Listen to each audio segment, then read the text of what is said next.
My wife filed for divorce, then the lottery ticket I bought for her hit.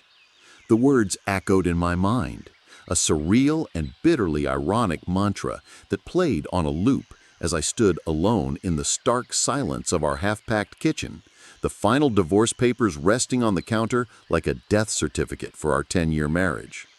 In my other hand, I held a flimsy piece of paper that felt impossibly heavy, its crisp edges and bold printed numbers confirming a reality I could scarcely comprehend. A $180 million jackpot, the very dream I had been chasing for a decade, now realized at the exact moment my dream of a family had officially evaporated. I had purchased the ticket just 3 days earlier, a foolish, hopeful gesture for our upcoming 10th anniversary, a last-ditch attempt to prove to my wife Sarah that my faith in someday wasn't just naive fantasy. The ticket was meant to be a symbol of my love and my optimism, a physical promise that our struggles were almost over. Instead, it had become the universe's most cruel and ironic punchline, delivered hours after she had served me with papers and moved in with her new boyfriend. The air in the house still faintly smelled of her perfume, a scent that once brought me comfort, but now only conjured a hollow ache of betrayal and failure. The collapse of our marriage hadn't been a sudden explosion, but a slow, painful erosion over the last 2 years, a gradual drift into separate worlds where we became strangers sharing a mortgage. Sarah had grown increasingly impatient and dismissive of my ambitions, my desire to build my own tech startup from the ground up, which required long hours and financial risk that stretched our budget to its breaking point. She began to mock my pipe dreams and compared my relentless optimism to a form of delusion, especially when her own career in marketing began to flourish under the guidance of her new boss, Marcus, a man whose name started to appear in our conversations with a frequency that made my stomach clench. Marcus represented everything I wasn't: impeccably dressed, ruthlessly pragmatic, already wealthy from a series of calculated, safe investments, and he offered Sarah the stability and luxury she loudly craved, the fancy dinners, the designer handbags, the security of a 401k that wasn't constantly being raided to keep a dream afloat. The final fight was a brutal affair. She called me a selfish child for clinging to my fantasies. I accused her of trading love for a price tag, and she left that night with a suitcase and the devastating words, "I'm done waiting for you to become a real man." The official divorce papers arrived by courier a week later, and her terms were as cold and clinical as her departure. A clean, simple dissolution with no shared assets to dispute, a swift and total severance. Her lawyer's letter stated that she wanted nothing from me. No claim on the house we'd fought so hard to buy, no share of my fledgling business, no alimony. She just wanted out, a sentiment that felt like a final dismissive wave of her hand, erasing our entire shared history as if it were a trivial mistake. She was to sign the papers and we would go our separate ways, her path leading to a glossy, pre-furnished future with Marcus, and mine leading to a lonely apartment and a mountain of debt. The day I received the papers was supposed to be our 10th anniversary, and in a fit of hopeless sentimentality, I had walked to the same corner store where I had bought our first lottery ticket together as a joke on our first date, and purchased one last ticket, scribbling her name on the back as a scient, pathetic tribute to what might have been. I tucked it into my wallet, a secret monument to my own foolish heart, and forgot about it, consumed by the grim task of packing my life into cardboard boxes. The drawing was that night, but I was so numb with grief and self-pity that I didn't even remember to check the numbers, collapsing into a fitful sleep on a mattress on the floor, surrounded by the ghosts of our plans. It wasn't till the next morning, as I scrolled through my phone in a bleary-eyed daze, that I saw the news alerts about the unclaimed jackpot, the winning numbers plastered across every website. A cold jolt shot through me, a bizarre and entirely unwelcome spark of hope that I immediately tried to quash. With trembling hands, I dug the ticket out of my wallet, my heart hammering against my ribs so violently I felt lightheaded. I pulled up the official lottery website on my laptop, the screen glowing in the dim morning light of the empty house, and I began to compare the numbers, one by one, my breath catching in my throat with each matching digit until the final one aligned and the world dropped out from under me. The confirmation was a surreal, out-of-body experience. I sat on the floor for what felt like hours, staring at the ticket, then at the unsigned divorce papers, then back at the ticket, the math of the situation slowly dawning on me with terrifying clarity. I had purchased this ticket the day before she filed, while we were still legally married. And because we live in a state with equitable distribution laws, this ticket, this $180 million asset, was unequivocally marital asset.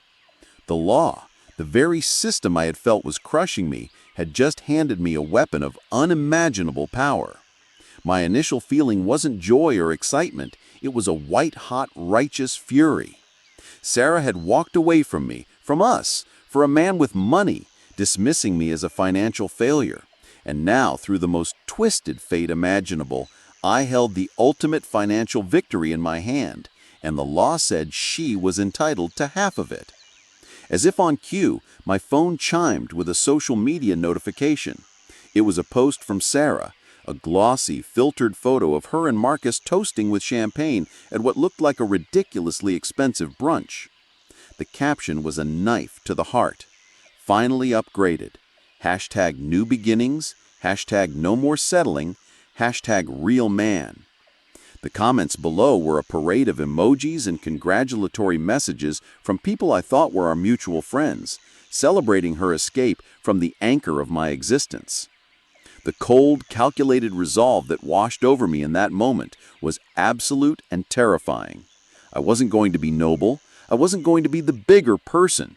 She wanted a real man. I would show her what a real man with nothing left to lose could do. My first call wasn't to a financial advisor or a celebratory friend. It was to my divorce lawyer, a sharp, no-nonsense man named Mr. Gable, who had already heard me vent for hours about the injustice of it all.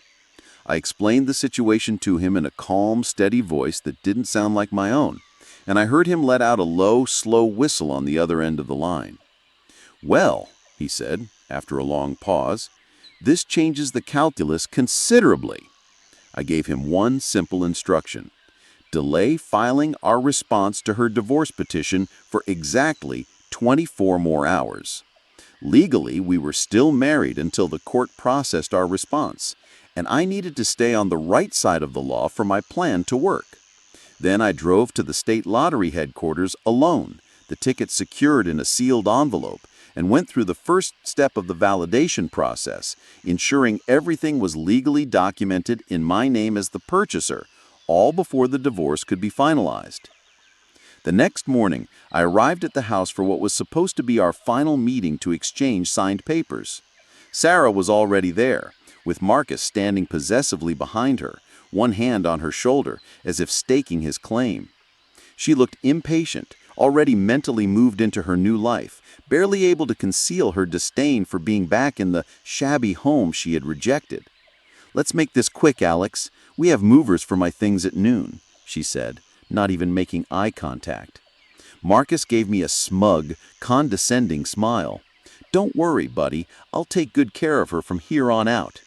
Instead of reaching for the folder with the divorce papers, I reached into my inner jacket pocket and pulled out a different piece of paper, a photocopy of the fully validated lottery ticket receipt, the amount clearly printed in bold, undeniable type.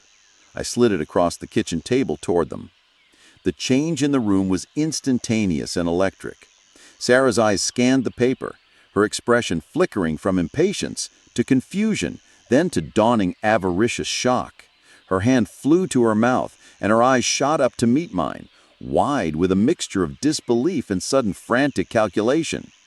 Marcus leaned forward, his smugness evaporating as he squinted at the numbers, his financial mind undoubtedly already running the figures, calculating tax implications and investment strategies. What is this?" Sarah stammered, her voice barely a whisper. "Is this some kind of joke?" "No joke, Sarah," I said, my voice eerily calm. "It's the ticket I bought for our anniversary. It hit, and according to the lawyer I spoke to yesterday, Since I bought it before you filed, it's still a marital asset. You're entitled to half." I let that reality hang in the air for a long moment, watching the war play out on her face, the shock of the money warring against the horrifying realization of what it meant. She was tied to me, the man she derided as a failure, forever. Her clean break was now irrevocably muddied by 9 figures. Marcus looked like he'd been slapped, his face pale, his grip on Sarah's shoulder tightening. Then I delivered my final condition. "I'm feeling uncharacteristically generous today," I continued, looking directly at Marcus. "I'll sign these papers right now, and I won't fight you for a single penny over the standard 50%. But first, he has to do one thing." I locked eyes with Marcus, my gaze unwavering.